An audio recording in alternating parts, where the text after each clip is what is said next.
Merci beaucoup pour cette invitation et toutes mes excuses de ne l'honorer qu'à moitié ou par écran interposé. On va voir ce que ça donne. Voilà. Je vais vraiment, parmi toutes les casquettes qui viennent de m'être attribuées, me concentrer sur celle de l'écriture. Je sais que vous avez eu en conférence introductive une intervention sur l'écriture du deuil, donc peut-être ce sera redondant, peut-être pas. J'ai déjà du mal à participer à ma propre intervention, donc j'ai pas pu participer à celle des autres, assister à celle des autres. Mais voilà, j'ai confiance aussi dans la façon dont les choses se composent, parfois à notre insu, pour que ce point de vue qui sera le mien soit complémentaire de celui que vous avez entendu en tout début de cette université de printemps, dont je vous félicite parce que depuis que vous l'avez commencé, le printemps arrive. Donc, je ne sais pas si c'est une coïncidence, mais en tout cas, c'est une université bien nommée. Je vais commencer avec une citation. Je vais beaucoup citer, beaucoup lire, donc vous demander d'écouter des mots, tout simplement, et de les laisser résonner. Ne soyez pas inquiets parce que je transmettrai ensuite à Maud toutes les citations que je vais faire, sauf certaines qui sont celles issues d'un travail d'écriture en cours pour moi et que je ne peux pas tellement vous livrer, enfin que je peux pas tellement diffuser. Mais toutes les citations, soit de mes livres précédents, soit bibliques, soit de livres d'autres auteurs, je vous en ferai un florilège, qui vous permettra de les relire et d'avoir les références si ça vous intéresse. Je vais commencer, avec une citation d'un livre qui s'appelle «L'année de la pensée magique» de Joanne Didion, que peut-être certains d'entre vous ont lu, connaissent, qui est un livre un peu de référence dans l'écriture du deuil, je trouve. Et elle écrit ceci: «Les gens qui ont récemment perdu quelqu'un ont un air particulier, que seuls peut-être ceux qui l'ont décelé sur leur propre visage peuvent reconnaître. Je l'ai remarqué sur mon propre visage et je le remarque à présent sur d'autres. C'est un air d'extrême vulnérabilité, une nudité, une béance. Ces gens qui ont perdu un proche ont l'air nus parce qu'ils se croient invisibles. Moi-même, je me suis sentie invisible pendant un certain temps, incorporelle. Incorporelle. Voilà, j'ai dit oui pour participer à cette intervention après beaucoup d'hésitation, Maud le sait. Puis finalement, du coup, comme j'ai beaucoup hésité, quand j'ai dit oui, c'était un vrai oui. Mais c'était un oui tronqué parce que j'ai dû dire oui en novembre et pour moi, le 26 mai 2000, en novembre dernier, donc le 26 mai 2024 était une pure fiction. Parce que j'étais dans un espèce de temps arrêté dont je vais beaucoup parler aujourd'hui. Et simplement, il se trouve que tout à coup, ce 26 mai m'arrive droit dessus, nous arrive droit dessus, il arrive, il est là. Et voilà que moi, j'arrive pas à vous rejoindre.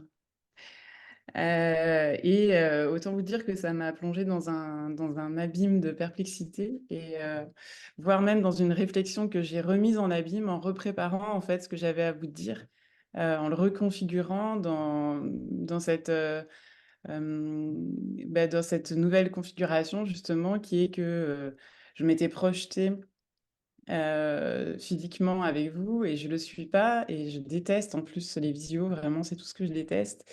En même temps, je trouve que j'ai été obligée en repréparant tout ce que j'avais imaginé vous dire, de relire les choses dans cette configuration-là qui me paraît pas tout à fait innocente ni anodine par rapport justement à ce que dit Joanne Didion de ce sentiment. Alors, je peux pas dire d'invisibilité parce que vous me voyez, mais d'incorporéité liée liées au deuil. Et je peux pas tout à fait exclure que je ne puisse pas faire autrement aussi d'un point de vue psychique et pas seulement, physique. Voilà, et donc pourquoi est-ce qu'on voudrait être incorporel en situation de deuil? Pourquoi est-ce qu'on l'est selon, Joanne Didion? Pourquoi est-ce qu'on voudrait peut-être l'être aussi? Si je me pose cette question à moi-même. C'est un peu la question à laquelle je vais essayer de répondre donc en 3 temps et effectivement, hem, parce que je suis pas avec vous, même si je vous vois, je ressens pas un auditoire comme je ressens d'habitude quand je donne une conférence. On va, comme le disait Maud, fractionner et avoir un temps d'échange pour que vous existiez un peu quand même autrement qu'à travers mon écran d'ordinateur. Voilà, donc je vais faire 3 parties. La première va être la plus importante, la deuxième déjà un petit peu moins, puis la troisième va être à peine ébauchée. La première, je l'appelle volontiers la nécessaire démesure, en fait. Quelque chose de la démesure, se jeter dans le corps de l'autre, l'incorporéité pour se jeter dans le corps de l'autre, de celui qui est mort, avec une certaine démesure. C'est une des raisons pour lesquelles on pourrait vouloir être, incorporel. La seconde, c'est, ce que Freud appelait le Zeitlos, le temps sans écoulement, qui est une façon, à mon avis, de se jeter dans le temps de l'autre, celui qui est mort, une fois de plus. Et la troisième, c'est d'en venir quand même à vivre comme exercice de séparation et la nécessité de reprendre corps et je vais reparler de ce que Freud appelle la Kulturarbeit et je vais en parler un peu de bout en bout, parce que je crois que c'est ça que j'essaye de faire avec vous aujourd'hui et que c'est ça que fait l'écriture du deuil, justement. Voilà, et je dois évidemment d'abord vous dire que, je pense en rien que ce que je vais vous dire puisse être généralisable, mais je vous fais confiance pour piocher ce dont vous avez besoin, ce qui vous inspirera quelque chose, qui fera sens ou écarter le reste, ou discuter des choses. Puisque quand on parle en tant qu'écrivain, on assume aussi de se situer dans une totale subjectivité. Alors évidemment, ce que je vais dire est alimenté par beaucoup de lectures, donc laisse entendre que je ne suis pas la seule à émettre un certain nombre d'hypothèses sur ce qui se passe dans ces moments-là qui ont trait à ce qu'on peut appeler de la dissociation, je pense, même si je maîtrise pas ce que ça veut dire, d'un point de vue théorique, mais l'écriture et le deuil, à mon avis, ont ça en commun, d'être des expériences de dissociation. Les écrivains sont les rois de la dissociation. Rosa Montero, dans un de ses livres, qui s'intitule, c'est son dernier livre d'ailleurs, Le danger de ne pas être folle. Parle beaucoup de la dissociation comme l'origine même du processus, d'écriture, comme un trauma dans l'enfance, en fait, qui aurait poussé le sujet à se dissocier et qui va ensuite rester un mode d'être, au monde. Et évidemment, en fait, c'est facile à comprendre, c'est que pour écrire, c'est se jeter dans le corps d'un autre, en fait, et il faut le faire avec beaucoup d'intensité pour que ce soit, convaincant pour le lecteur. Si vous écrivez une fiction et que vous ne vous jetez pas parfaitement dans le corps de vos personnages, alors ça c'est pas, ça n'embarquera pas le lecteur dans un sentiment de réalité et d'intensité. Donc l'exercice d'écriture, c'est se jeter, c'est toujours se jeter, hors de soi. Et je pense là, déjà, que c'est ce que Freud a appelé la Kulturarbeit. Moi, je suis pas une grande spécialiste, mais j'ai beaucoup lu, dernièrement. Il y a un livre qui a été important pour moi, de Nathalie Salzman, de la guérison psychanalytique, où elle reprend beaucoup cette idée de la Kulturarbeit comme, en fait, si je comprends, hein, une suture de l'intime et du sociétal. Et je trouve que c'est exactement ça que fait l'écriture, et peut-être aussi tout le travail psychique, toute école confondue. Euh, et alors, par conséquent, puisque le deuil aussi, je crois, peut conduire à une expérience de dissociation, alors les écrivains qui écrivent sur le deuil, c'est une espèce de dissociation au carré, vous voyez, parce que comme l'écriture en soi est une expérience de dissociation, quand vous écrivez en plus sur le deuil, vous êtes dans une dissociation au carré, ça commence à être très très compliqué.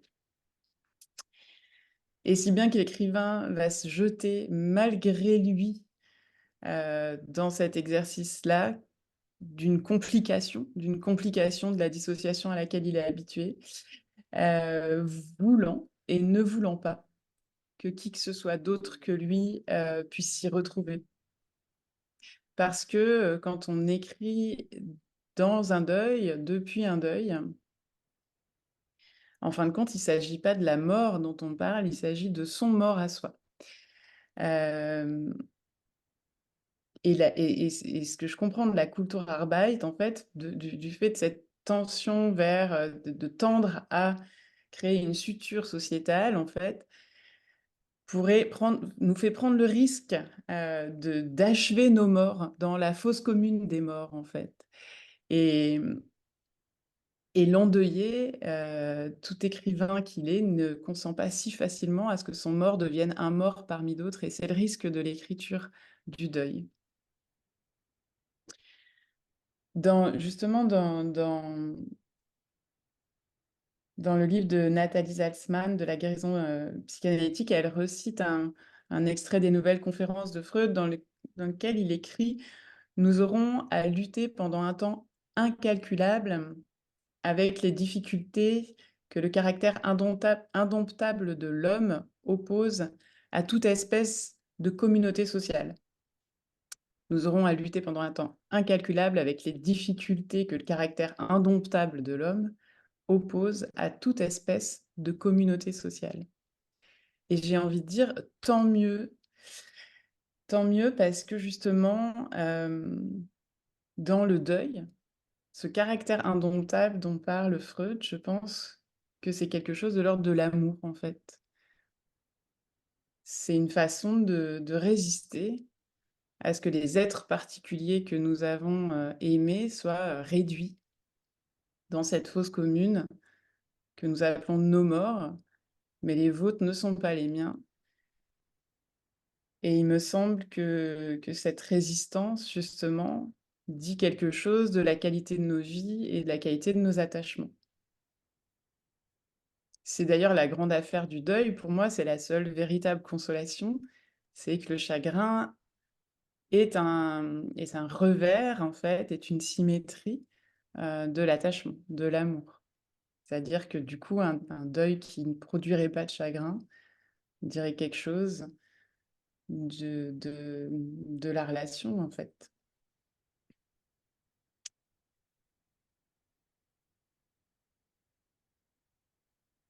Alors, la Kulturarbeit, selon Nathalie Salzman,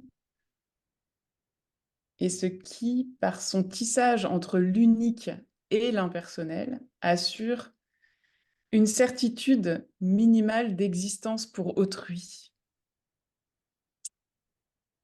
J'ai beaucoup, j'ai beaucoup médité là-dessus, ce tissage entre l'unique et l'impersonnel, justement, avec cette impossibilité de communiquer, parce que communiquer tend vers l'impersonnel et nous oblige, pourrait nous arracher à quelque chose de l'unique.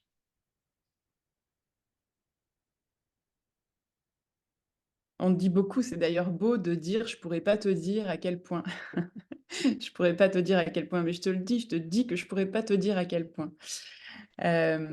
Et qu'en même temps, justement, cet arrachement à l'unique, au risque de l'impersonnel, pour dire malgré tout ce qu'on n'arrive pas à dire, assure une certitude minimale d'existence pour autrui. J'ai renoncé à lever l'ambiguïté de ce pour autrui. Est-ce que c'est envers autrui ou est-ce que c'est devant autrui?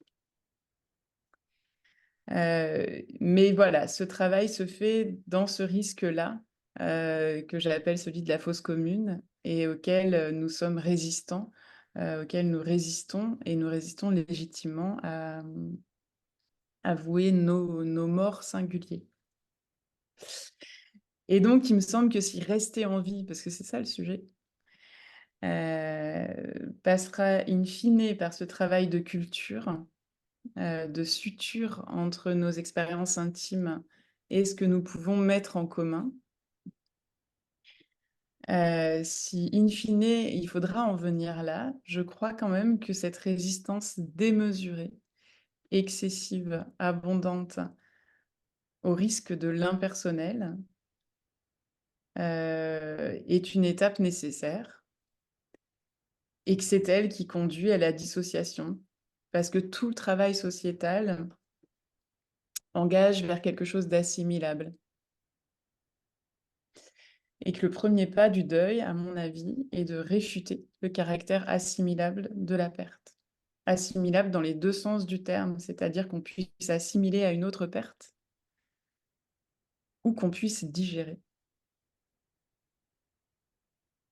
Et je suis du coup un tout petit peu résistante à l'idée d'aller trop vite vers vers quelque chose de l'ordre de la solution, de la résolution, parce que je pense que cette précipitation-là, dans laquelle notre société est inscrite, elle doit l'être, parce qu'en fait, les endeuillés, c'est très, très pénible. Le chagrin, c'est pas du tout productif, donc voilà, évidemment, on est tenu de devoir, la société a ce devoir de cadrer de façon très impersonnelle, combien de jours vous allez avoir le droit d'avoir un congé pour quelle mort en plus? Parce qu'il y a des morts pour lesquelles on a le droit d'avoir des congés, d'autres pour lesquelles on n'a pas de congé.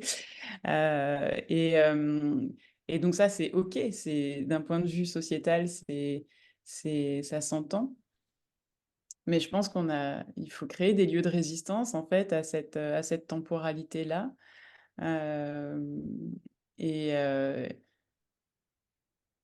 et dans lequel on puisse entendre justement la résistance à cette fameuse phrase insupportable que la vie continue.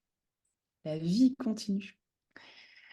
Donc voilà, donc il me semble que, de commencer, par, la démesure, en tout cas pour moi, ça m'a paru être quelque chose d'important et c'est ça que je lis aussi dans ces très beaux textes, de du deuil, qui ont ceci en particulier, de quand même donner quelque chose au risque justement, et en faisant tout par l'écriture pour s'opposer à ce risque, donner quelque chose de, en partage, sans vouloir, mettre son propre mort dans la fosse commune des morts.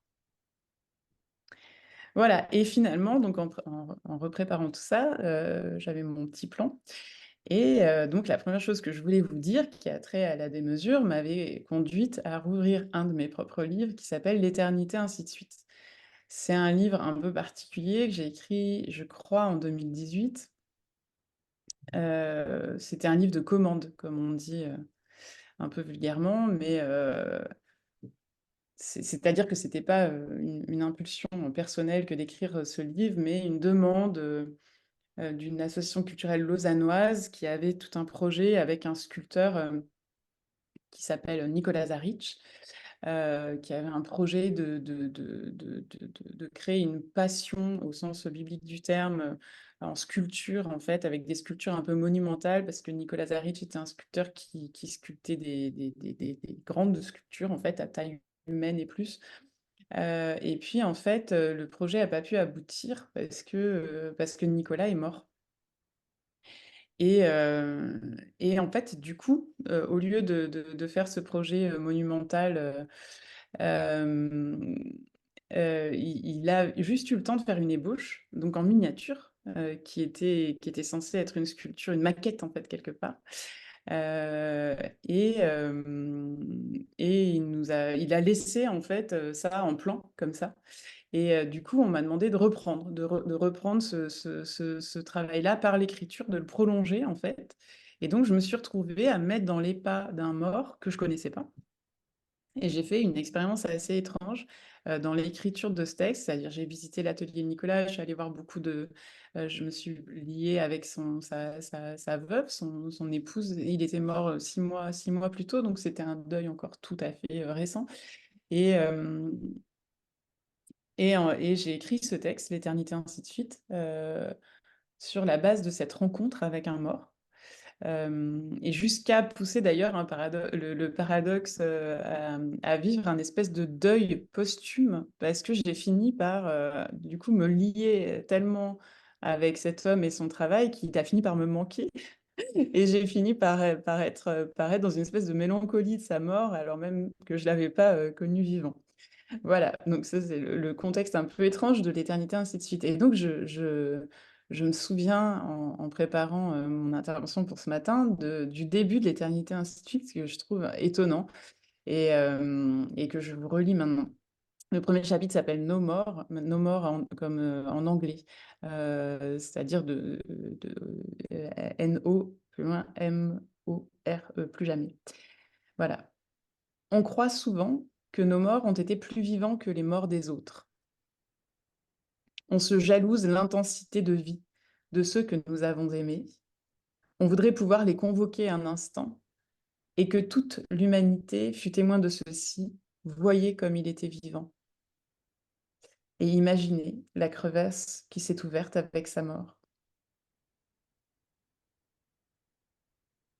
Que sommes-nous d'autres, pauvres vivants, que les ambassadeurs de tous ceux qui furent avant nous? Nous sommes les ventriloques d'une parole qui sourd de la surface de la terre. Cette ligne de démarcation dont on peut douter qu'elle sépare si nettement ceux qui se trouvent dessous de ceux qui se trouvent dessus. Dans cette histoire que je m'apprête à raconter, cette ligne de démarcation entre mort et vivant tremble comme la surface de l'eau du lac, cette flaque immense dans laquelle le ciel semble se jeter et qui émet un tel pouvoir d'attraction sur ceux qui vivent près d'elle. Et lorsque j'écris ces lignes, donc en 2018, je ne vis pas encore en Suisse. J'y écris parce que c'est en Suisse que se passe ce projet qui me conduit à vivre cette espèce de deuil posthume. Et donc j'apprivoise un nouveau territoire que je connais relativement peu à l'époque, autour de Lausanne.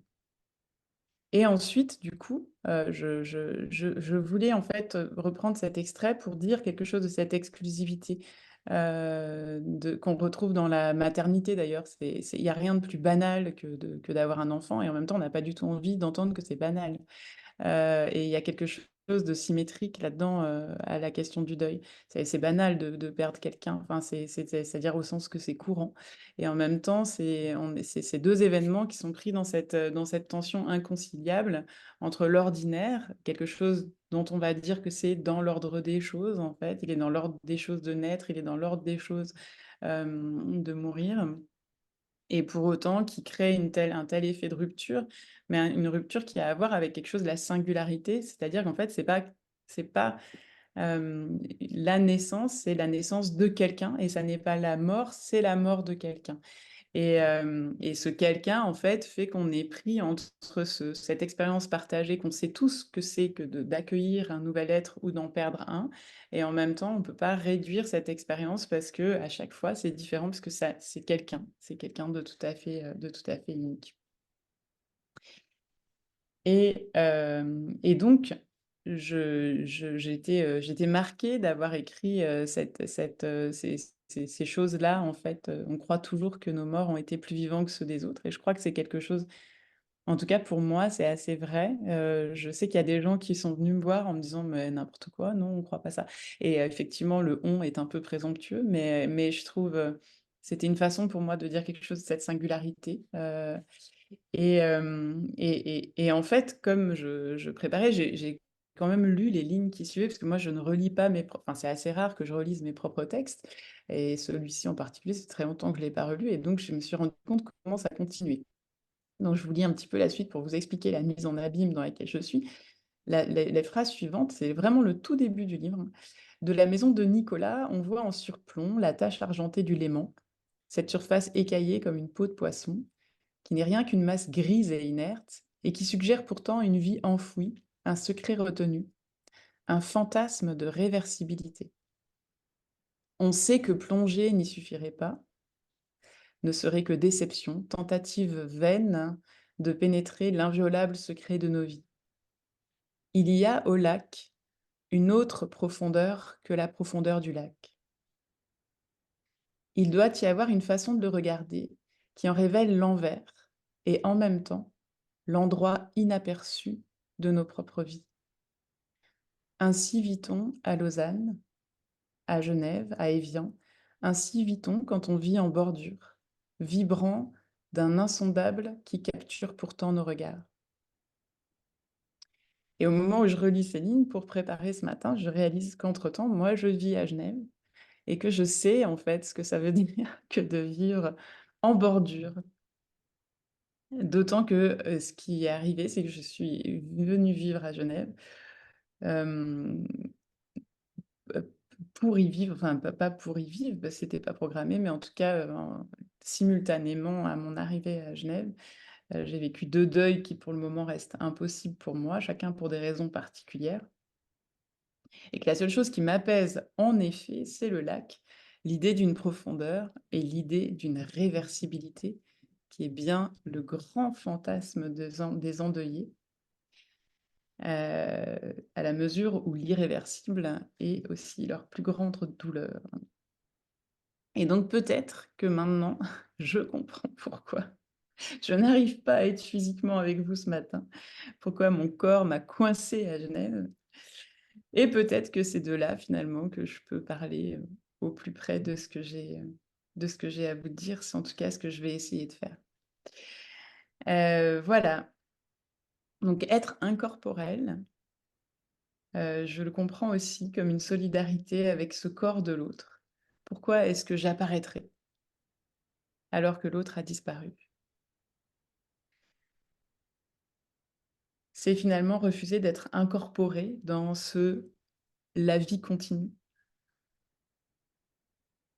Et évidemment, comme on ne peut pas opposer de résistance à cette continuité pour des raisons sociales qui nous engagent à continuer à vivre pour nos autres proches, pour nos métiers, eh bien, du coup, il y a quelque chose de la plongée dans cet envers de nos vies. Et cette dissociation, en fait, qui nous offre la possibilité de vivre autre chose que cette vie qui continue. Et parce qu'en continuant, elle nous sépare, elle acte en fait quelque chose de la séparation. Euh, il se trouve que pour des raisons éditoriales, comme dans la maison que je dirige, Labor et Fides, j'ai lancé une collection qui s'appelle Qu'est-ce que ça change? Et qu'en ce moment, je travaille avec 2 auteurs, 2 titres, donc avec Olivier Abel, La naissance, qu'est-ce que ça change? Et avec Frédéric Worms, La vie, qu'est-ce que ça change? Et c'est assez beau parce que l'un comme l'autre, justement, redisent cette impossibilité à définir la vie autrement que par des vivants, et elle s'oppose en fait à ce que Hannah Arendt appelait le triomphe de la vie, justement la vie comme principe et comme processus. On a l'impression qu'il faut se réjouir du triomphe de la vie, et c'est vrai qu'il y a quelque chose dans la méditation philosophique qui peut être apaisant, de se dire, voilà, vanité des vanités, ce qu'on retrouve dans les textes bibliques, en fait, quelque chose du cycle, en fait, et aussi de cette... justement, de ce principe de vie qui continue malgré tout. Il y a quelque chose de très réconfortant là-dedans. Et en même temps, justement, ce que disent à la fois Olivier Abel et à la fois Frédéric Worms sur la vie et ou la naissance, c'est qu'au fait, il n'y a pas il y a pas tellement d'abstraction de ces choses-là et que, ce que dit, Frédéric Worms, par exemple, c'est, puisqu'il ne connaît de la vie que des vivants. Et finalement, le vie et mort sont de pures abstractions tant qu'elles ne sont pas la vie et la mort ou la naissance ou la mort de quelqu'un en particulier. Et le deuil comme inscription d'un autre nom que le sien dans le corps d'un vivant, il me semble que c'est la garantie euh, qu'on dépasse justement la seule vie de l'espèce. Et que c'est ça le travail de culture, mais c'est ça aussi le travail de l'amour. C'est que si on était simplement pris dans la vie et la survie de l'espèce, alors on ne serait pas ces êtres ni d'attachement ni de culture. Et finalement, on se retrouve pris dans les phares éblouissants de la banalité et de la fatalité à travers l'expérience du deuil. De la banalité parce que fatalité, parce qu'on est tenu au courant assez rapidement de cette possibilité du deuil. Et on cherche un coin d'ombre pour dire autre chose que c'est la vie, pour s'entendre dire autre chose que la vie continue. Et on oppose ici à la vie l'attachement. Et on ne sortira pas de cette inconciliable contradiction. La vie n'est possible que par attachement, et l'attachement rend la vie impossible.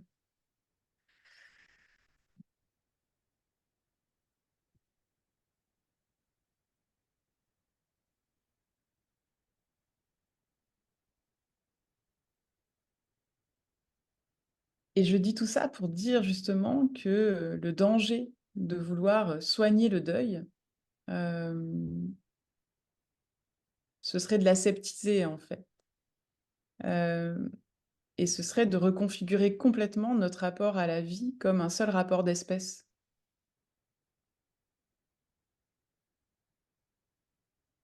Et il me semble donc que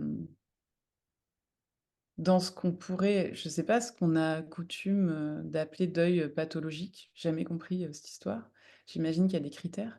Euh, mais je pose la question d'une santé paradoxale en fait dans cette résistance justement, dans cette révolte et je la trouve nécessaire. Enfin, je trouverais effrayant qu'on ne se révolte pas à cette idée totalement saugrenue que ceux qui font le sel et le sel de nos vies et de nos jours puissent disparaître euh, et être hors d'atteinte, intouchables pour nous, subitement. Je trouve que la moindre des choses est quand même de se révolter un tout petit peu. Même s'il n'y a personne à qui adresser cette révolte, mais au moins qu'on puisse en tenir compte les uns pour les autres. Et je vous lis un extrait d'un texte que j'ai écrit moi ces derniers temps pour dire quelque chose de ça. Et j'en profite pour dire que je vous citerai aussi plus tard un autre texte d'une auteure anglaise, d'une traduction de l'anglais qui s'appelle Chant d'adieu et l'auteur s'appelle Denise Riley. Euh, Et j'ai été très frappée en lisant ce texte par rapport au fait que quand j'ai commencé à écrire, moi, dans une double situation de deuil, sans réfléchir, j'ai écrit à la deuxième personne du singulier. Et j'avais jamais fait ça de ma vie. C'est-à-dire, je m'adressais, au lieu de dire je disais tu. Et je remarque que Denise Riley fait ça aussi. Elle alterne sans arrêt entre le je et le tu. Et je trouve que c'est quand même un symptôme de dissociation que moi, j'ai pas du tout anticipé, en fait, et que je retrouve justement dans d'autres écrits de deuil. Et je trouve ça très, très fort de se dire, en fait, ça va si loin qu'on se tutoie soi-même, enfin, on se regarde vivre un peu de l'extérieur. Donc tout ça pour dire qu'il y a beaucoup d'extraits où je dis tu, donc non, ce texte-là, cet extrait que je vais vous lire. Que personne ne t'en veuille, on apprend à taire nos chagrins, car ils sont à leur manière précieux. Cette petite boule dans ton plexus, lovez-la sous tes côtes, cette petite boule qui t'empêche de tout à fait bien respirer. Si on te l'enlève, tu crèves. Certaines échardes sont aussi des garrots. On apprend à taire nos chagrins, car ils méritent mieux que le filet des mots convenus. On ne va pas chasser un chagrin au lasso, on n'est pas des cow-boys. Le chagrin réclame une patience de sioux. On lui tend la main, jusqu'à ce qu'il approche ses naseaux et qu'on recueille sur notre peau son souffle chaud. On remontera doucement du museau à l'encolure, en plusieurs lentes caresses. Oui, le chagrin se caresse. C'est la seule manière de le détendre. Il ne supporte que le tête-à-tête. Viendra un jour où tu le chevaucheras. Pour le moment, tu l'apprivoises. Donc ça, c'est un extrait d'un de mes propres textes. Et sinon, il y a dans ce texte dont je vous parlais juste avant, de Denise Rillet, Chant d'adieu, chez Bayard, dans la collection Littérature intérieure. Elle écrit donc aussi à la deuxième personne. Tu te trouves planté sur le seuil entre l'intérieur et l'extérieur. Ton intériorité comme une membrane qui résonne sur le rebord séparant le silence du bruit. Si le monde devait la percer, il reste si peu de choses sous ta peau que tu tomberais dans la pure extériorité. Voilà, donc ça, c'était un peu ma première partie sur la nécessité de la démesure aussi comme réponse vitale à une vie qui n'est pas seulement celle de l'espèce, mais qui est une vie incarnée, qui est la vie des vivants singuliers, ceux qui naissent et ceux qu'on peut perdre. Et je vous propose du coup qu'on s'arrête là dans un premier temps.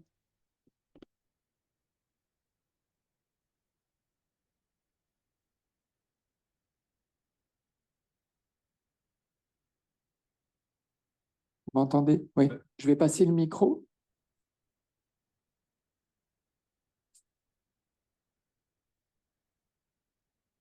Vous m'entendez, Marion, là? Oui, je vous entends. OK.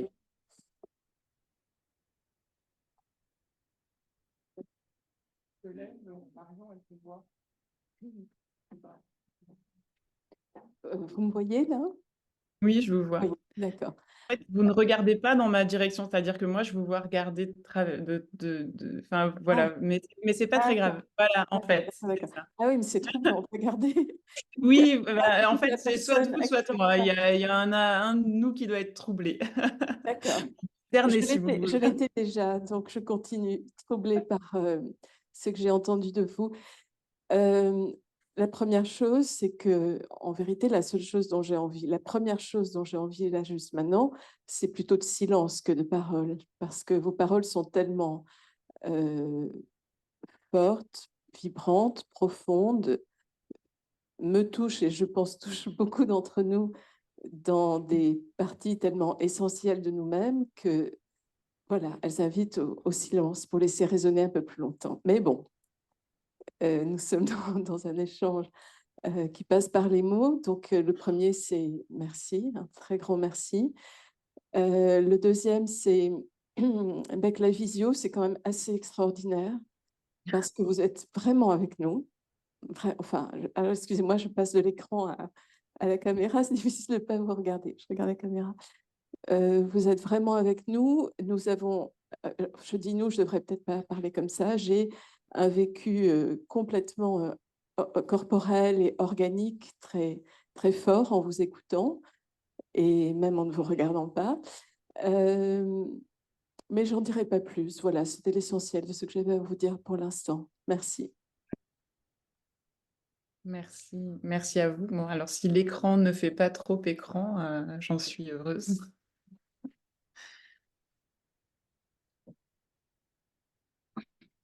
Question. Tu te lèves.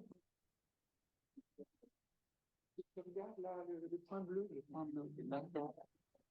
bleu. Donc bonjour et merci pour votre présence qui, comme notre collègue l'a mentionné, est d'une chaleur remarquable. On vous sent avec nous en tout votre être. Je voulais vous poser la question parce qu'au début, vous êtes présenté comme une personne qui a fait une formation à base religieuse.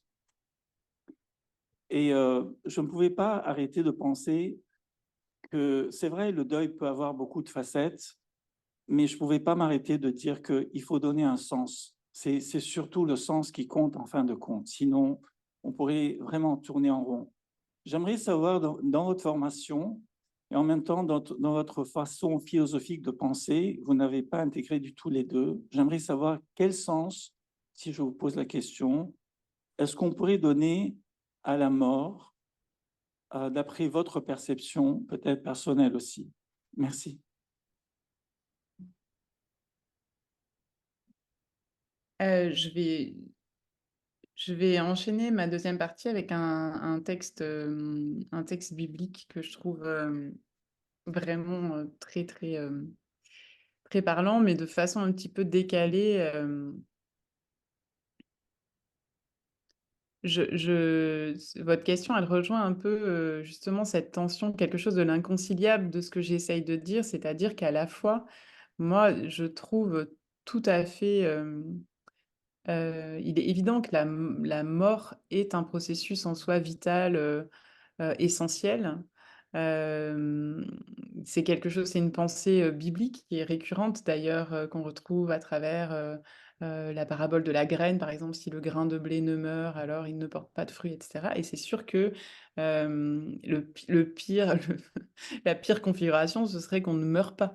J'ai zéro fantasme transhumaniste, ne serait-ce que parce que sinon, ça veut dire que là, on serait tous les mêmes tout le temps et ça serait une sacrée menace à la diversité, à la pluralité, à cette révolution permanente qui est celle des nouveaux venus, et pour qu'il y ait des nouveaux venus, il faut bien qu'il y en ait qui débarrassent le plancher. Et donc c'est je suis tout à fait candidate à débarrasser le plancher, pour que d'autres puissent venir, et que, quelque chose non pas seulement de la vie de l'espèce, mais aussi de la diversité et de la pluralité humaine puisse continuer à croître. En revanche, ça ne répond pas, c'est-à-dire que l'âme, il y a, pour moi, il n'y a aucune philosophie de la mort qui répond à la question du deuil. Ces 2 choses, si vous voulez, on peut avoir toutes les philosophies de la mort qu'on voudra, et je crois qu'on dépense une énergie, folle et à mon avis vaine à vouloir concilier quelque chose qui est inconciliable.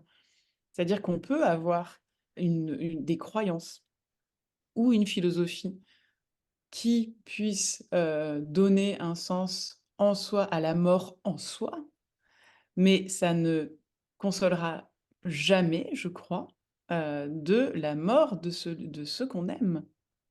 Et ça, je pense que, je me souviens une fois dans mes pics, dans un de mes pics de névrose maximale, où je parlais de cohérence, j'ai une amie qui m'a dit, et qui m'a sauvé la vie, je crois, ce jour-là.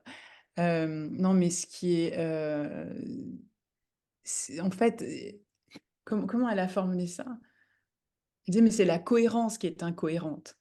Et c'est qu'à un moment donné, on est dans une espèce de pathologie du sens. Vous dites: «Il faut que ça fasse sens», mais pourquoi? Pourquoi est-ce qu'on peut pas juste de temps en temps se dire: «C'est absurde», et laisser les gens dire: «C'est absurde», en fait? C'est pas très grave, on peut s'en remettre. Parce que cette espèce de tentation et de tentative à bricoler du sens à tout prix, c'est une part de la Kulturarbeit, OK, mais à un moment donné, ça vient justement écraser l'expérience singulière qui va réclamer d'être dite et redite de toute façon, hem et heu et je crois que cette capacité à laisser dire, cette sidération, je repense à, parce que pour le coup, en plus, dans mon métier, moi, j'ai quand même été très confrontée à la mort, parce que j'ai été aumônier d'hôpital, pendant une dizaine d'années. Donc je crois que de laisser dire, de pas vouloir, le problème de la religion, si vous voulez, c'est que, donc moi, je suis effectivement théologienne de formation, mais ça ne m'empêche pas du tout d'être critique. Alors, il y a 2 choses différentes. Je suis théologienne et je suis chrétienne.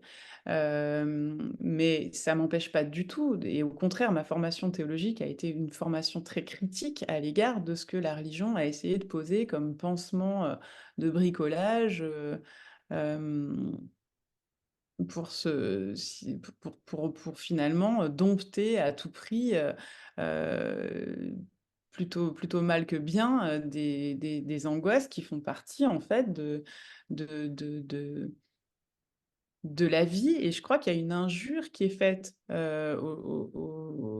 y a une injure récurrente qui est faite aux gens en deuil, aux personnes en deuil, à vouloir plaquer du sens pour se rassurer d'abord soi-même déjà, et ça rassure pas du tout celui qui a perdu quelqu'un en fait, qui est dans du pur chagrin et cette précipitation, sociale, qu'on a à vouloir, le sortir de ce chagrin me paraît questionnable, pour le moins.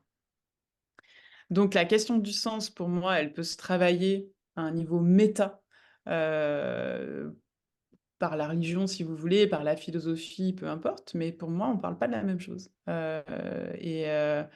Justement parce que là, on parle de pertes tout à fait singulières qui ont à voir avec quelque chose de l'attachement et et qu'on peut tout à fait être serein par rapport à l'idée de la mort dans l'absolu et se cabrer et dans une résistance, dingue et pas forcément, pas forcément, pathologique, je sais pas, hein, je c'est une question que je pose, devant la mort d'une personne particulière.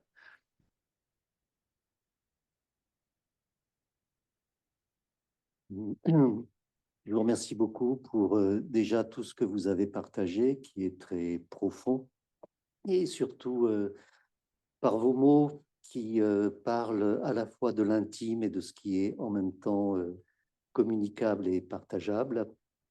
Par rapport à la question du sens, euh, je crois que nous avons une vision trop restrictive de la notion de sens, parce que l'expérience en elle-même est un sens. Et on associe de façon trop restrictive la question du sens à ce que j'appellerais l'intelligence explicite. Mais il y a toute une autre forme de mise en sens qui est ce qu'on pourrait qualifier d'un rapport implicite au monde. Et donc la sensibilité, entre autres, et la traduction sensible de notre perception du monde est fondamentalement porteur de sens. Alors, bon, vous écrivez, l'écriture, la poésie, bien évidemment, en est un très beau support de cette communication, de cette perception sensible, mais tous les arts, mais indépendamment des arts, chacun d'entre nous, artiste ou pas, nous sommes ouverts à cette perception sensible.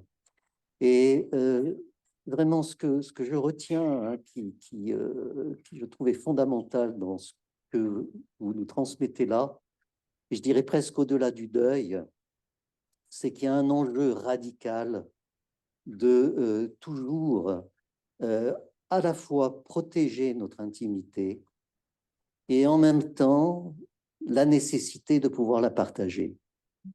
Et quelles sont les conditions pour partager cette intimité? Alors nous, thérapeutes, bien évidemment, c'est notre métier. Parce que si on arrive à le faire suffisamment bien, on développe on pourrait peut-être dire que c'est un cabinet d'intimité, qu'un cabinet de psychothérapie, peut-être, ce serait un qualificatif. Mais au-delà de ça, je pense que c'est vraiment un enjeu énorme qui vient d'ailleurs, je crois, bousculer tout un ensemble de conceptions de la psychopathologie. Hein. Il y a une obscénité à garantir, il y a quelque chose qui se passe en dehors de la scène, qui est le terrain de l'intime. Et ce terrain de l'intime, il peut prendre vraiment des formes absolument étonnantes, incroyables, obscènes, justement, hein, qui ne sont pas celles du discours social. Et en même temps, il faut qu'il y ait un autre à qui on puisse adresser, hein, ce sens-là, qui est celui de la vie intime. Non, je suis parfaitement d'accord avec avec ce que vous dites et notamment ce que vous dites sur la question du sens, comme sensualité aussi et comme sensorialité. Et, euh, et c'est quelque chose que je développe beaucoup dans ce livre dont j'avais pas prévu de parler, La vie funambule, qui est mon dernier livre en fait,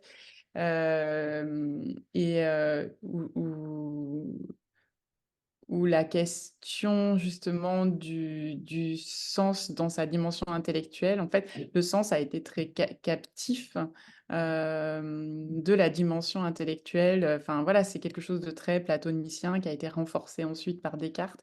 L'idée du monde des idées comme un monde supérieur à celui des sens qui sont trompeurs. Et je pense qu'on est très, très, très, en fait, on est très pris on est complètement héritier de ça, en fait. C'est très difficile de se défaire de ça.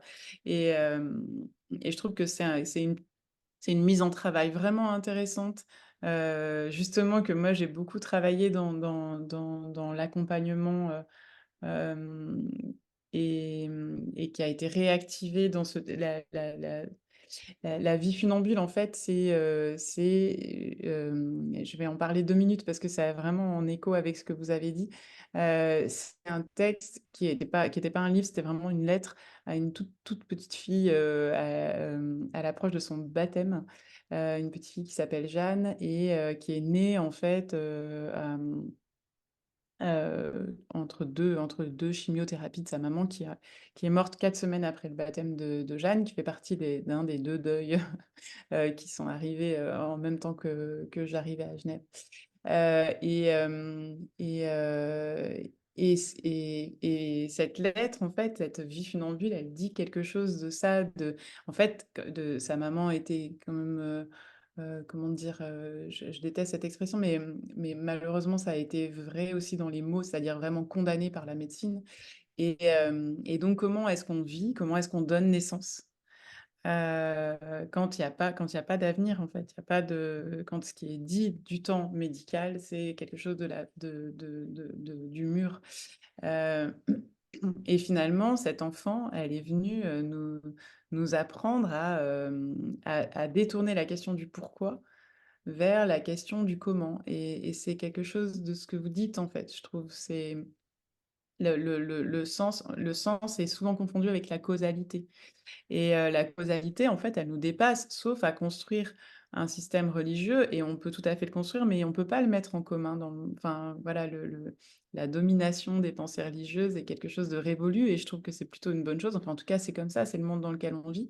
Et donc, on ne peut pas prescrire du sens comme les religions l'ont fait dans une époque en plus où il n'y avait pas cette mondialisation qui poussait à la confrontation de systèmes de sens qui sont inconciliables et qui ne sont pas du tout, enfin voilà, dont on voit qu'on peut pas les partager et qu'on ne peut pas les mettre en commun. Mais en ce sens, je suis tout à fait d'accord avec vous. C'est la question de et le privilège en fait d'avoir un tout petit dans ces moments de chaos total, c'était justement d'être amené à la question de la pure sensation, de se mettre à l'école du bébé en fait, qui n'a pas le même rapport au temps, qui a aucun rapport de causalité, enfin qui commence à le construire de façon très balbutiante et qui est du coup dans un absolu, dans un toujours maintenant où tout ce qui se passe est quelque chose de l'ordre du sens, de la sensorialité. Et il y a quelque chose qui se rejoue là, je trouve, dans les grandes épreuves de vie, mais c'est aussi une chance, justement. C'est aussi une chance de pouvoir dévisser de la projection pour être voilà, au risque de l'inconfort, hein, au risque, le temps qui ne passe pas, c'est aussi au risque de se sentir coincé dans un endroit ou dans un temps douloureux. Mais n'empêche on peut s'en tenir là, on peut s'en tenir à cette question de la sensorialité. Et je trouve que le tout petit enfant, le bébé, peut devenir un maître de ce point de vue-là, en fait. En tout cas, ça a été mon expérience et mon vécu avec Jeanne dans ces quelques mois de vie funambule. Merci, je vous propose de poursuivre. On reprendra les questions après le deuxième temps. Ok. Euh,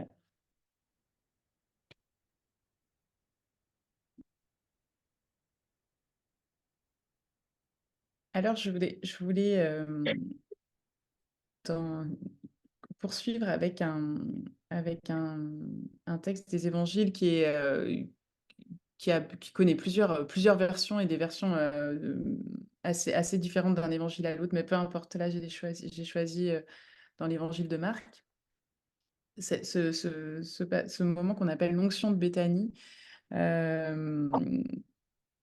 et que je vais vous lire tout simplement, et pour reprendre quelques thèmes en écho à la question de la démesure. Donc la Pâque et la fête des pains sans levain devaient avoir lieu 2 jours après. Les grands prêtres et les scribes cherchaient comment arrêter Jésus par ruse pour le tuer. Ils disaient en effet, pas en pleine fête, de peur qu'il n'y ait des troubles dans le peuple. Et Jésus était donc à Béthanie, dans la maison de Simon le lépreux, et pendant qu'il était à table, une femme vint, avec un flacon d'albâtre contenant un parfum de nard pur et très coûteux. Elle brisa le flacon d'albâtre et lui versa le parfum sur la tête. Quelques-uns se disaient entre eux avec indignation, à quoi bon perdre ainsi ce parfum? On aurait bien pu vendre ce parfum-là plus de 300 pièces d'argent et les donner aux pauvres. Et ils s'irritaient contre elle. Mais Jésus dit, laissez-la, pourquoi lui faites-vous de la peine? C'est une bonne œuvre qu'elle vient d'accomplir à mon égard. Des pauvres, en effet, vous en avez toujours avec vous, et quand vous voulez, vous pouvez leur faire du bien. Mais moi, vous ne m'avez pas toujours. Ce qu'elle pouvait faire, elle l'a fait d'avance. Elle a parfumé mon corps pour l'enlisement. En vérité, je vous le déclare, partout où sera proclamé l'évangile dans le monde entier, on racontera aussi en souvenir d'elle ce qu'elle a fait. Je veux revenir sur deux choses importantes et qui sont en lien avec l'échange qu'on vient d'avoir. Euh,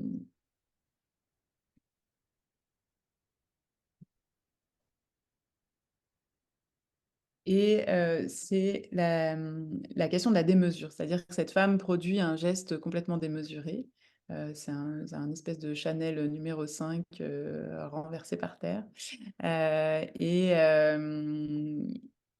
euh, elle, je trouve intéressant de se dire, en fait, justement, que la seule réponse à la démesure de nos pertes, c'est la démesure de l'amour, justement. C'est cette manifestation démesurée de l'amour et qui vient s'opposer dans ce texte à une question morale, à une question de sens, justement. De sens au sens moral, parce que la religion, évidemment, est la meilleure pour ça. Plus pour le moral que pour le vital, d'ailleurs. Et, euh, et finalement, cette femme, ce qu'elle fait là, et ce que Jésus va dire, c'est qu'il va opposer deux mots. C'est toujours dommage de passer à côté des versions, originales du grec, en fait. C'est que quand il va dire c'est une bonne œuvre qu'elle vient de faire, c'est pas le même mot que quand il dira plus tard, des pauvres, vous en avez toujours avec vous, quand vous voulez, vous pouvez leur faire du bien. La question du bon, de la bonne œuvre est quelque chose qui a à voir avec quelque chose de l'ordre de la saveur, justement, du sens, et pas la question morale, en fait. Et je trouve que cet élan de cette femme, il dit plusieurs choses. Il dit quelque chose que vous venez de dire, monsieur, c'est-à-dire que le sens, ça n'est pas seulement la question ni de la causalité, ni la question du bien au sens moral du terme, mais c'est la question aussi de la pulsion euh, qui va dans le sens d'une certaine saveur. Je disais tout à l'heure des autres qui sont ceux qui fait le sel de nos vies. On est quelque chose on est dans... Et c'est pour ça que c'est difficile de concilier une philosophie d'avec les situations particulières de perte d'une personne. J'insiste beaucoup là-dessus parce que, en fin de compte, on est dans un autre registre. Ce sont des registres qui ne sont pas assimilables les uns aux autres, en fait, et on n'est pas dans le registre ni de la philosophie, ni du sens en termes de construction, d'idées, de pensée, de vision de la vie. On est dans un registre du sens au sens de la sensualité, de la sensualité en plus, parce que ce qu'elle fait est quand même très, très sensuel. Euh, Dans certaines versions du texte, on suppose que c'est Marie-Madeleine. Dans certains imaginaires, on aime bien penser que Marie-Madeleine était l'amoureuse de Jésus. Pourquoi pas? Ça m'est totalement égal, en fait. Ce que je trouve beau, c'est que, en fait, à un moment où les disciples, il y a deux choses qui est fortes. Là, ça va être mes petites minutes féministes, vous allez voir. C'est que il y a deux choses vraiment très fortes dans ce texte. C'est que les disciples comprennent pas deux trucs. Ils comprennent pas que cet homme va mourir. C'est-à-dire qu'ils ne peuvent pas concilier leur axiologie, leur système religieux avec le fait que cet homme-là va mourir. Pour eux, c'est inconciliable avec ce qu'ils attendaient de ce qu'ils imaginaient être ce qu'on appelle un messie dans le judaïsme de l'époque. Donc ça ne sert à rien. Enfin, c'est un revers, c'est un retournement qui ne peut pas rentrer dans leur registre de pensée. Et l'autre chose, c'est qu'elle va du coup faire quelque chose qui s'oppose à ce qu'il croit avoir appris avec lui, c'est que être moral, être bien, être bon, c'est vendre ce vase de parfum, ce flacon de parfum, pour en tirer meilleur profit pour les pauvres. Ça, c'est... Donc en fait, ils sont fixés dans justement un sens fabriqué au sens intellectuel du terme qui est complètement cohérent. Et c'est là que, en fait, ce qui devient incohérent, c'est de rester cohérent. Et ils ne sont pas capables ni de comprendre ce qui est en train de se passer, hein, ni d'y répondre, ni de comprendre que ce qui se passe, c'est une démesure, c'est un retournement total de ce qui est attendu, et que la seule réponse possible à y faire, c'est une démesure. Et il n'y a qu'une personne qui comprend ça, c'est une femme. Voilà, c'était mes petites 5 minutes féministes. Et j'adore cette phrase d'ailleurs. Pourquoi lui faites-vous de la peine? C'est Puissions-nous nous en rappeler. Pourquoi se faire de la peine en plus, comme si c'était pas suffisamment difficile comme ça. Et je trouve ce texte absolument merveilleux parce que ce qu'elle fait aussi, ce qu'elle dit à ce moment-là, elle dit qu'aimer, c'est aussi accepter de perdre l'autre. Et là, je prends un rebours de ce que j'ai dit jusqu'à présent. C'est qu'en fait, elle dit, si alors tu vas mourir, alors moi, je te dis maintenant, je te montre maintenant à quel point nous sommes liés, en fait, à quel point... et elle l'accepte non pas justement par défaut d'attachement, mais parce qu'elle renonce de capter l'autre dans des schémas qui sont ceux qui ont été plaqués sur lui en tant en l'occurrence, que sauveur, quoi. Quand le sauveur se fait crucifier, il y a un truc qui colle plus du tout, en fait. Et elle est prête à ça. Elle est prête, elle, à ce retournement-là, parce qu'elle mise tout sur l'amour, en fait. Et je trouve ça, je trouve ce texte vraiment très puissant, à plus d'un titre. Voilà. Et donc ça, c'était une petite transition. Je pense que je n'aurai pas tout à fait le temps de tout vous dire, mais c'est pas très grave. Puisque puisque l'étape d'après, la deuxième partie que vous avez annoncée, c'est a trait au Zeitlos, à cette espèce d'absence de temps qui est quelque chose de très, très récurrent dans la littérature du deuil. Denise Riley, dans Chant d'adieu, elle parle d'un jet lag. Et je trouve, elle commence comme ça, en fait, en disant qu'elle est en plein jet lag. Et je trouve intéressant parce que le jet lag, c'est assez fascinant que ça donne un sentiment de retour en arrière possible. C'est-à-dire, vous vous dites qu'il y a quelque part dans l'ordre du temps, un temps où l'événement de la mort de l'autre n'a pas encore eu lieu, en fait. S'il est 10 heures de moins autre part sur la planète, on peut se dire que peut-être l'événement... en fait, je pense que nos esprits sont prêts à tout pour essayer de ruser avec l'irréversible. Et l'idée qu'il existerait un temps encore accessible où la mort n'aurait pas eu lieu. Et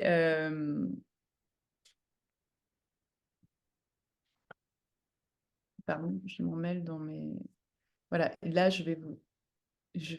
Et donc, je voudrais montrer deux choses avec cette histoire, c'est qu'à la fois, ça peut prendre une tournure un petit peu pathologique, que ça fait complètement partie de la dissociation, parce que vous voyez les autres continuer avec l'agenda, et vous êtes capable vous-même de continuer à remplir votre agenda, et en même temps, il y a une part de vous qui n'avance plus, qui fait que vous acceptez, en fait, volontiers en novembre, de faire une conférence en mai, parce que vous vous dites que ça n'arrivera jamais, cette histoire-là. Ça crée une dissociation temporelle assez incroyable. Et en même temps, je ne sais pas quelle forme pathologique ça peut prendre, hein. Je ne me pose pas, comme vous avez compris, je ne me pose pas cette question-là, ce n'est pas mon métier à moi. Mais je pense que c'est à la fois un gouffre et à la fois une chance, en fait. Voilà, je voudrais montrer aussi l'ambivalence de ce Zeitlos. Donc là aussi, je vous lis un extrait d'un de mes propres textes non publiés. Et ce temps qui n'en finit pas, cette épaisseur inédite du temps qui poisse, dans laquelle tu t'enlises, c'est aussi le temps où tu rebrousses entièrement ta propre vie, comme tu le fis avant de donner naissance à ton premier enfant, alors qu'enceinte tu passais devant une école à l'heure de la sortie des classes. L'enfant que tu voyais courir aux grilles pouvait encore être aussi bien toi-même que l'enfant à venir. Au milieu du gué, au bord de basculer dans le monde étranger, où l'enfance deviendrait le territoire exclusif de celui que tu regarderais grandir, au risque de perdre la tienne. Et de fait, du moment que ton premier fils est né, ton enfance fut placée sous cellophane, surgelée. Mais mettre au monde et perdre un père sont des événements étrangement symétriques. Et voilà que toute ton enfance t'est subitement rendue, aveuglante, perforant un présent qui n'existe d'ailleurs plus. Les réminiscences le prennent si bien d'assaut que les aiguilles de l'horloge tremblent frénétiquement sur place, perdent leur nord. Ton corps vit en permanence dans un ascenseur en chute libre. Tu ne bouges pas, mais le décor s'effondre. On appellera décor le référentiel spatial du corps. Ton estomac et l'ensemble de tes viscères sont aspirés vers le haut, te sortiront bientôt par la tête. Ça déraille. Tu donnes des coups de pédale dans le vide. Essaye de relancer les aiguilles en ajoutant des rendez-vous professionnels à ton agenda auquel tu refiles la nausée. Tu penses à tes frères et sœurs illégitimes. Combien en croises-tu par visio, en chair et en os? Combien parmi les cinglés qui envoient des mails à 2 heures du matin, qui comme toi préfèrent travailler à chuter irrémédiablement? Alors, ceux que j'appelle frères et sœurs illégitimes dans ce texte, c'est en fait, c'est tous ceux dont je suppose qu'ils sont aussi en train de perdre un de leurs parents, parce qu'en fait, on est quand même très nombreux à un moment de nos vies à être en train de perdre un de nos parents. Et je me dis, mais comment on fait super bien semblant de continuer à vivre, quoi. C'est un truc de dingue. On travaille ensemble les uns avec les autres, on n'en parle jamais. Et du coup, il y a cette espèce de double temps où à la fois le temps continue avec une frénésie insensée, et en même temps tout est gelé, et quelque chose de l'enfance est complètement réactivé. Et dans ce texte, à un moment donné, j'écris: tu as 5 ans pour toujours, l'âge qui le rend immortel. Parce que le fait de jouer avec nos propres vies, c'est aussi justement ce retour de réversibilité, de recommencer, en fait, de reprendre étape par étape la vie qui a été vécue avec l'autre. Et ça contraint, je trouve, pour moi en tout cas, ça a été une contrainte à, à remonter très, très, très, très loin dans ma propre vie, et de façon extrêmement fulgurante et extrêmement palpable, pour aller à l'âge où l'autre est vivant, et où l'autre est en pleine vie, justement, en fait. Et je trouve que Denise Riley, dans Chant d'adieu, elle exprime, elle travaille d'ailleurs essentiellement là-dessus. Elle dit, mais en fait, il faut arriver à dire ce truc qu'on n'arrive pas à dire, qui est que le temps passe plus. Et donc, elle va essayer de mille manières de le dire. Elle a notamment cette phrase où elle dit: «Avant, le futur reposait devant moi, comme si je pouvais m'y pencher doucement». Et c'est vrai que cette évidence, en fait, de l'écoulement du temps, hem, quand on la vit plus, ça crée quand même des enfin, c'est particulier. C'est un état d'être, qui est extrêmement, particulier. Mais hem, pour autant, ça offre aussi justement, c'est comme si la brutalité, comme c'est cette créativité qu'on a en fait par nos esprits justement, hem, par cette pure, ouais, réponse, c'est une réponse créative en fait, et je suis d'accord il y a pas besoin d'être artiste pour ça, ou que tout le monde est artiste d'une certaine manière. On est tous artistes dans le sens où on va, créer, on va faire œuvre de nos vies, par des voies parallèles et par le récit finalement, en fait. C'est-à-dire qu'on va raconter autre chose que ce qui se passe factuellement, et c'est très bien, et c'est pour ça que vous êtes là d'ailleurs, c'est pour recevoir ça. Heu et hem et de pouvoir, dire: «J'ai 5 ans», et considérer et pouvoir le dire devant quelqu'un qui peut entendre que c'est vrai, en fait, que nous ne sommes pas, que nos identités civiles et nos passeports. Et ben, c'est complètement salvateur, et ce Zeitlos, c'est aussi justement quand même une espèce de poche d'air qu'on va pouvoir, créer pour prendre le temps qu'il nous faut encore avec nos morts, en fait, tout simplement. Et elle dit ça très bien, Denise Riley, en disant: «Qu'est-ce que les morts nous donnent? Une prise sur l'instant présent où nous sommes désormais implacablement insérés. Si être mort signifie exister en dehors du temps mondain, ma nouvelle capacité à vivre au présent rejoint en cela l'intemporalité des morts, ou le plus proche que je puisse être.» Et finalement, le mort étant parti on ne sait où, en tout cas, ce qu'on sait, c'est que le temps ne passe plus pour lui. Bah, le Zeitlos, c'est vraiment l'endroit, c'est l'envers du décor de nos vies mondaines, mais c'est l'endroit où on peut, du coup, continuer à vivre quelque chose, avec ceux qui nous ont été, repris, si tant est que ça veuille dire quelque chose. Et elle s'offusque complètement du fait qu'on puisse considérer cela comme pathologique. Elle le dit très clairement, elle dit: «Mais en fait, c'est encore nous isoler une fois de plus que de vouloir plaquer là-dessus, le terme de pathologique.» C'est finalement cette, épaisseur du temps, elle la vit comme une donnée, ça peut aussi être une grâce qui relève de l'art de vivre sur des plans différents. Et je crois que j'entends bien que, enfin, là aussi, on est dans une forme, d'ambivalence, mais je pense quand même que ce qui est à la fois un danger peut aussi être une chance. C'est finalement enfin, l'ambivalence pour moi, c'est le maître mot en ce moment, c'est que c'est ce qu'on trouve dans le terme de pharmakone, en grec, c'est à la fois le poison ou le remède, en fait.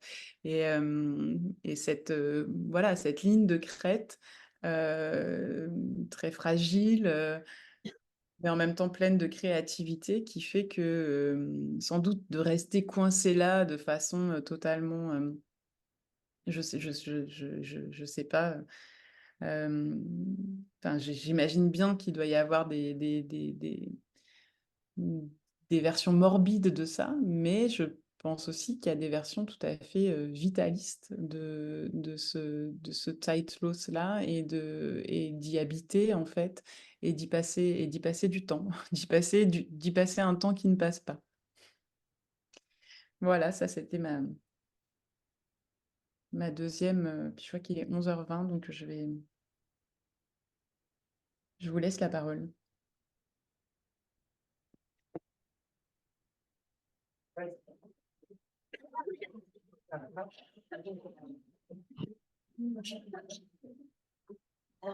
Bonjour. Il fonctionne? Oui. Ok. Alors, tout d'abord, je voudrais vraiment... Oui. Ah, bah vas-y alors. J'irai après. Merci. Oui, je suis très touchée par votre intervention. Donc, j'ai noté ma question. Parce que vous avez cette volonté, je trouve, d'être en lien avec nous. Et moi, ça me fait penser à votre volonté de rester en lien avec vos morts. Donc, pour moi, ça me parle de vous. Et vous mentionnez à plusieurs reprises la dissociation comme un processus aussi créatif, enfin, processus d'écrivain. Donc, il y a une ambivalence. Et la question que je me pose, c'est est-ce que pour vous, on peut choisir la dissociation? Parce que c'est vrai que pour nous, on le voit, enfin, en tant que thérapeute, c'est vu, c'est expliqué d'une manière très différente. La dissociation comme une protection, mais aussi comme une forme de pathologie. Donc, est-ce que pour vous, ça peut être une forme de liberté? Est-ce qu'on peut choisir les moments de dissociation et les moments de lien?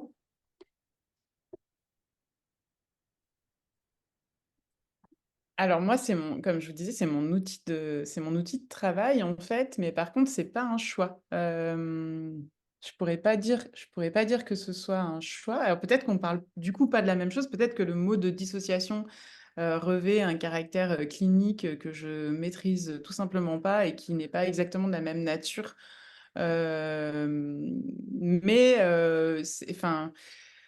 Je sais pas, je soumets ça à votre propre réflexion, mais sur ce sujet, vraiment, je vous invite à lire Du danger de ne pas être folle de Rosa Montero.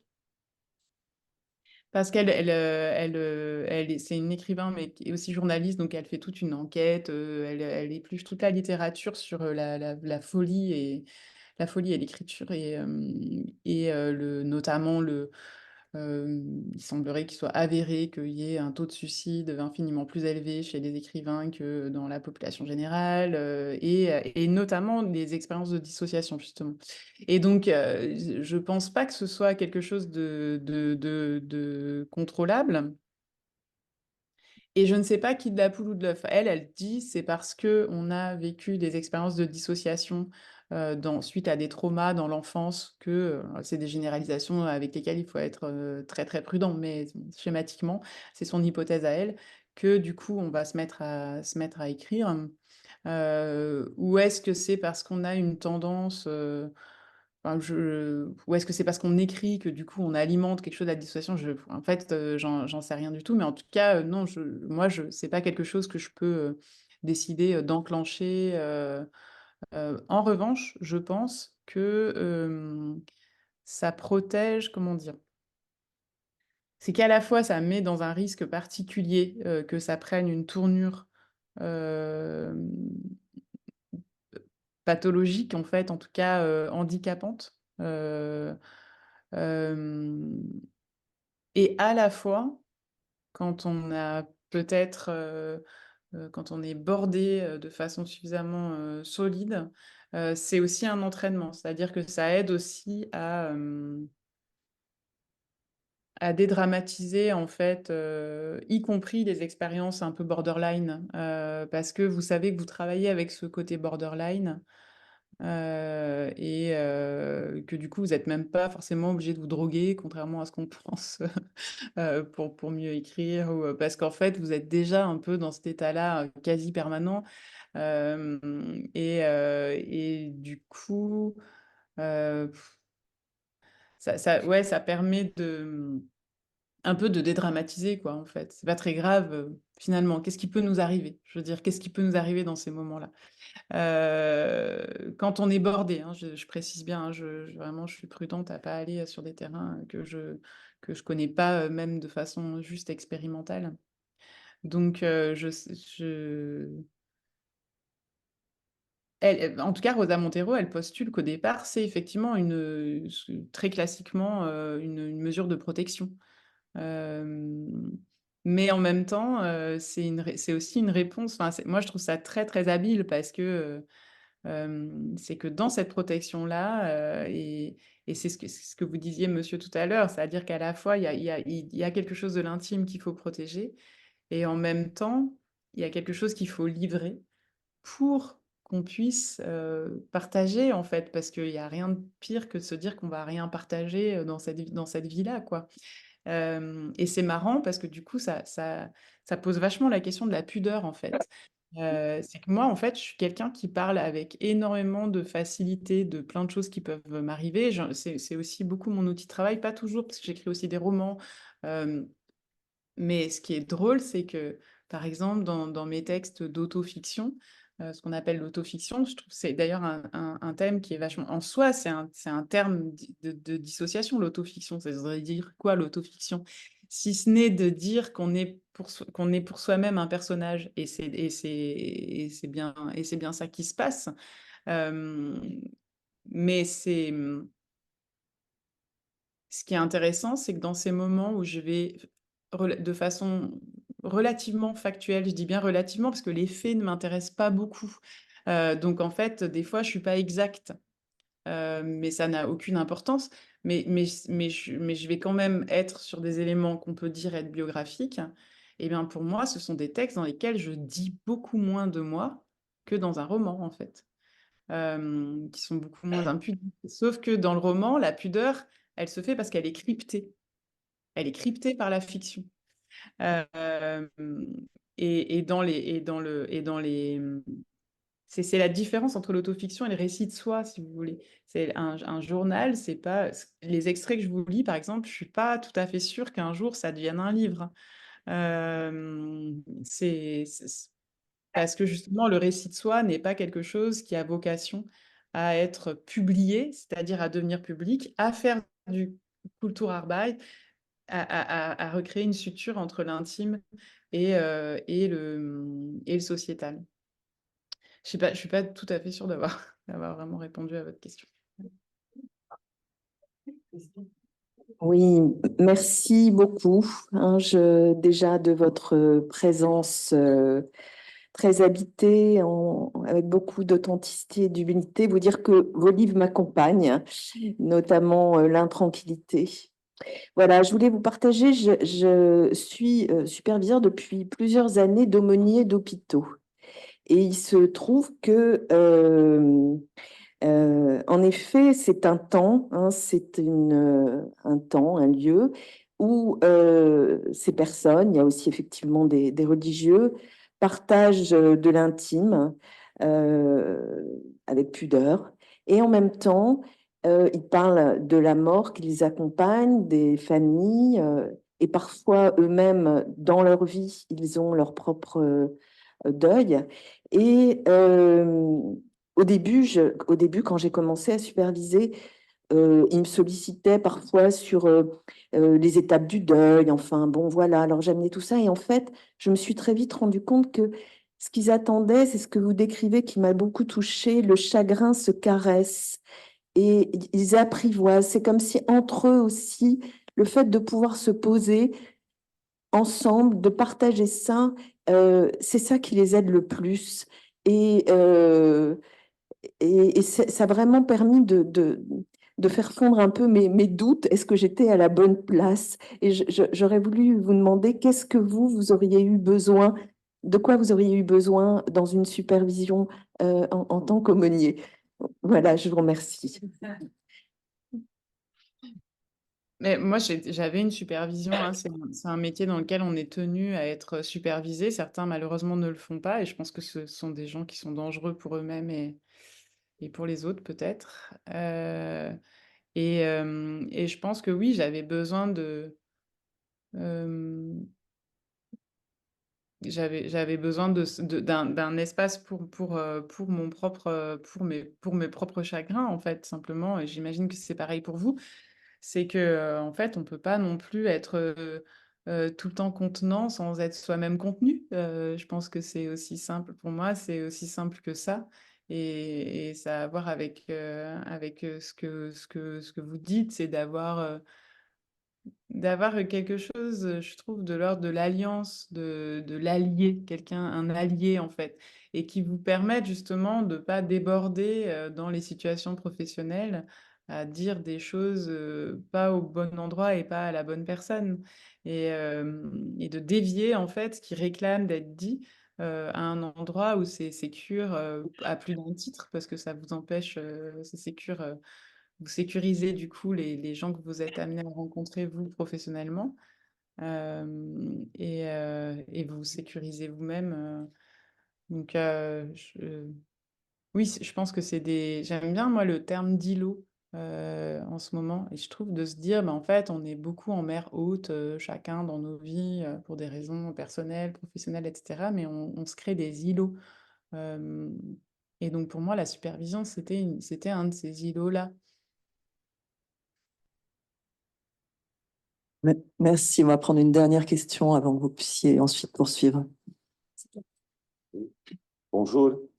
Merci pour votre intervention qui est très intéressante. Vraiment, ça prouve une grande expérience au niveau de l'accompagnement des personnes en deuil. Là, je vais essayer de formuler ma question de telle façon à ne pas créer ce débat entre la religion et la psychologie, puisque vous avez une expérience dans les deux domaines. Pour cela, je vais commencer par raconter un mythe, en fait, que je connais sur la mort. Les Phéniciens racontent d'un homme qui s'appelait Adonis, qui est parti à la recherche du sanglier qui a persécuté son peuple. Et il a fini par le trouver et il l'a tué. Mais Adonis est mort à côté de lui à cause de ses blessures. Et leur sang s'est mélangé et il a coloré le fleuve en rouge, en fait. Quand Ashtarut est partie à la recherche de son amoureux Adonis, elle l'a trouvé à côté du fleuve et elle était très triste. Elle a beaucoup pleuré, de telle façon que ses larmes sont devenues du sang qui a coloré les fleurs de la région qui étaient blanches en rouge. Et depuis, on a appelé ces fleurs, en français, on les appelle coquelicots. Donc, et les dieux étaient tellement impressionnés par cet amour, alors ils ont décidé de redonner vie à Adonis dans la 3e saison. Il est mort en hiver, en fait. On lui a redonné la vie en 3e saison en été, en fait, et il s'est ressuscité. Et depuis, le fleuve a repris sa couleur transparente. Bon, géographiquement, la pluie emmène avec du sable rouge qui colore en hiver le fleuve en rouge. Et après, en été, en fait, ça devient transparence. Mais ils ont relié un peu les symboles naturels avec leur sens de vie, de la mort et tout ça. Donc, on revient toujours à l'amour. C'est l'amour, en fait, qui libère de ce deuil, je trouve. Mais là, ma question, c'est que je reçois beaucoup d'enfants et de jeunes hommes en clinique qui ont perdu leur père pendant leur enfance. Et on leur dit toujours que votre père n'est pas parti, n'est pas fini. En fait, notre père, il est toujours là avec vous, il est au ciel. Il est un martyr, ce sont les enfants des martyrs surtout. Donc, votre père est au ciel, il veille toujours sur vous. Et il vous aime toujours et toutes ces choses-là. En fait, c'est un peu, c'est le récit religieux qu'on raconte au Liban. C'est un pays qui est bien coloré par la religion, par les différentes religions, en fait. On raconte le même récit, c'est que votre père, il est au ciel et il veille sur vous. Le problème en clinique, c'est que ces enfants me disent toujours, même les jeunes qui étaient des enfants me disent toujours, mais puisqu'il est toujours là, pourquoi il m'a quitté? Est-ce que je ne suis pas vraiment important pour que mon père me quitte? Est-ce que je ne vaux pas la peine pour qu'il reste avec moi? Et même parfois, ils disent, ma mère me dit qu'il veille toujours sur moi, mais quand j'ai pleuré, il n'était pas à côté de moi pour me sécher mes larmes. quand j'avais faim, parce que quand on perd le père, parfois il y a des problèmes économiques et tout ça. Quand j'avais faim, quand je n'avais pas d'habits, quand mes collègues se moquaient de moi parce que mes habits étaient pauvres, ils n'étaient pas à côté de moi pour me protéger, pour me donner mes besoins. Donc, et je préfère qu'ils ne soient pas vivants ailleurs. Je préfère que sentir qu'il n'est plus là, ça me soulage plus. Et vraiment, je n'ai jamais... c'est-à-dire, je ne peux pas répondre sur cette question parce que ça crée un dilemme entre l'attitude de psychothérapeute et le récit social, religieux. Donc, mais ce que je vois, c'est qu'il y a toujours un deuil interminable à ce niveau quand on dit que ton père est là, au ciel, il a une toute puissance, mais il ne peut pas te sécher les larmes. Donc, selon votre expérience, comment vous avez accompagné des tels deuils interminables? Merci. Moi, je n'ai pas tellement accompagné des deuils interminables parce que quand j'étais aumônier, en fait,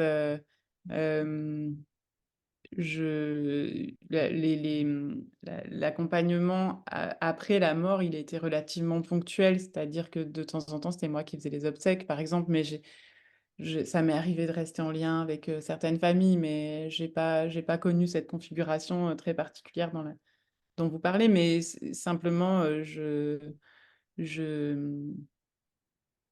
j'entends bien, j'entends bien ce que vous dites. Moi, c'est pas mon vocabulaire religieux non plus, le vocabulaire du ciel. Je sais pas s'il est encore, enfin, voilà, dans quelle région, à quelle fréquence il est encore utilisé. Mais c'est sûr que ça rejoint un peu ce que je disais en première partie, c'est-à-dire que il y a quelque chose qui n'assume pas, en fait. Il y a une terreur devant la souffrance de l'enfant qui finalement, paradoxalement, va produire encore plus de souffrance. C'est-à-dire qu'en fait, notre peur de la souffrance de l'autre est souvent ce qui fait le plus de mal, quoi, en fin de compte. Et je crois qu'il n'y a rien de... En fait, édulcorer, c'est quelque chose qui produit rarement quelque chose d'intéressant. C'est ça que je comprends dans ce que vous me dites. Et je pense qu'on peut tout à fait travailler à quelque chose. Je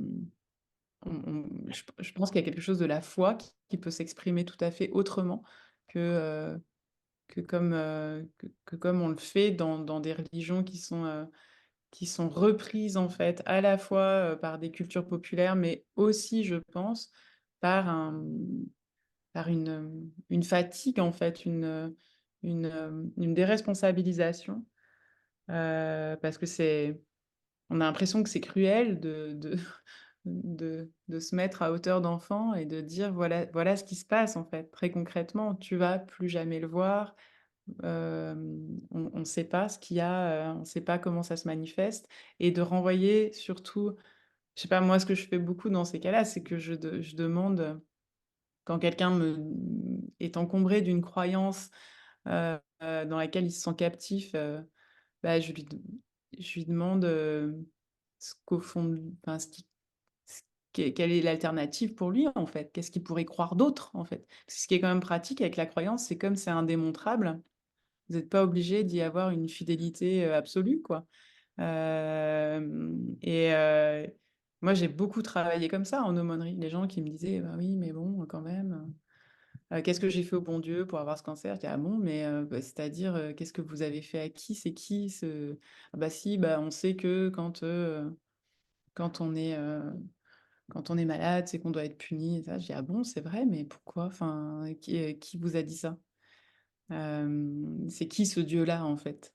Mais vous y croyez en ce Dieu-là? Non. Ah bon? Ah bah vous me rassurez, moi non plus. Puis voilà, quoi. On a le droit, quoi, de créer un autre espace, justement, qui esquive un petit peu la chape de plomb de l'inconscient collectif qui rumine, en fait. L'inconscient collectif rumine beaucoup et a des stratégies générales certainement nécessaire, mais qui ne marche plus sur des vies individuelles telles que vous le décrivez. Après, bon, si je trouve quand on laisse la main à l'autre, en fait, quand on laisse l'autre dire: «Bah non, mais moi j'y crois pas que mon père il est au ciel», heu, ça peut se défaire, quoi. Enfin, et surtout de dire: «C'est OK». C'est OK parce qu'en fait, les gens qui t'ont dit ça, ils t'ont dit ça parce qu'ils voulaient te protéger. C'était gentil, mais ça a pas marché. Voilà.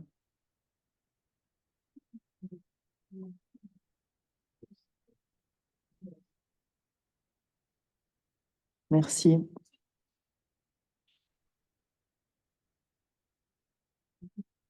Je crois que je vais conclure alors. Ok, merci. Hem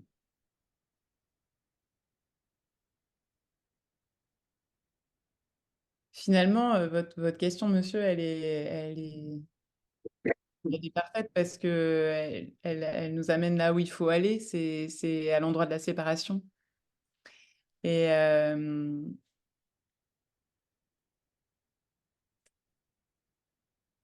et je pense que, il requiert, il est imprescriptible, en fait. Le temps de la séparation, il est imprescriptible et je pense qu'on a besoin de créer des espaces avec toutes nos ruses, avec toutes nos croyances peut-être, ou en nous débarrassant de certaines croyances pour,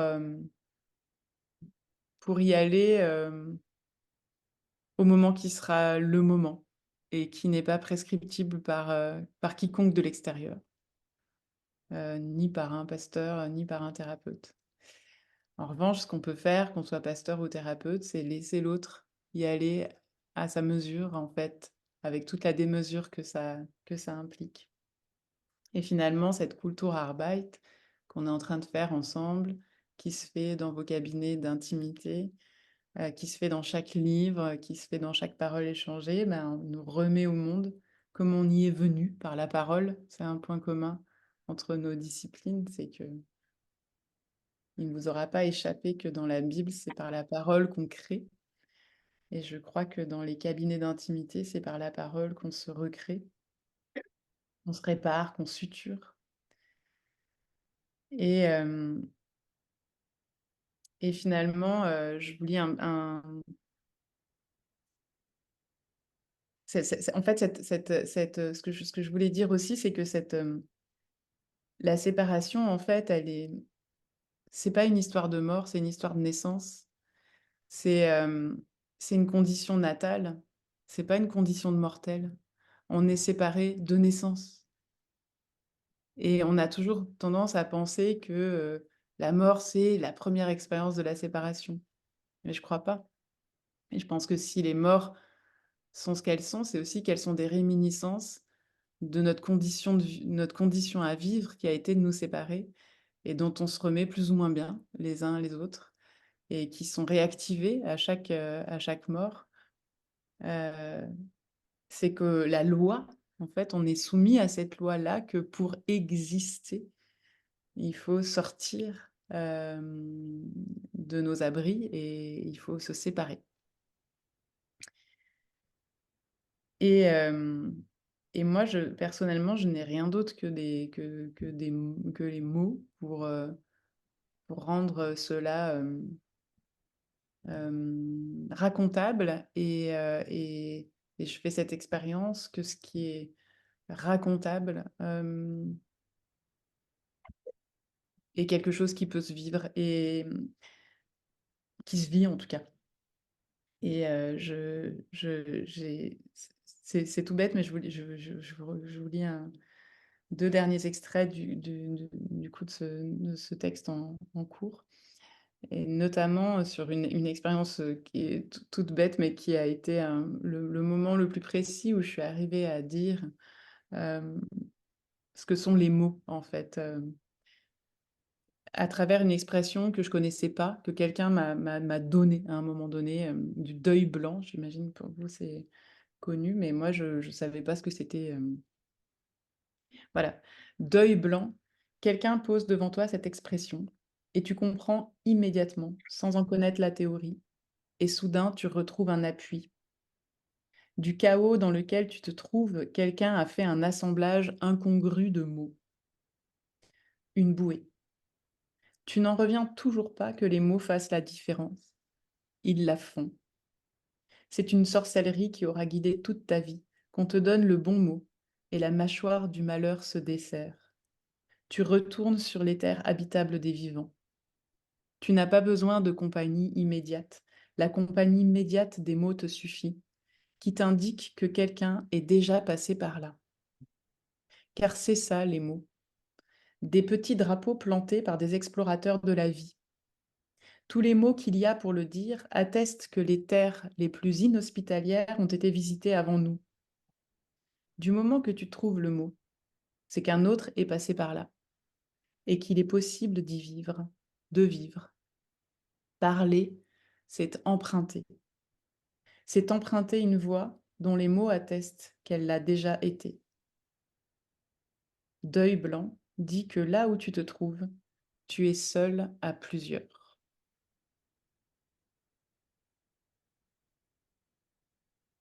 Voilà, ben, être seul à plusieurs. C'est ce qu'on a essayé de faire ce matin, je crois.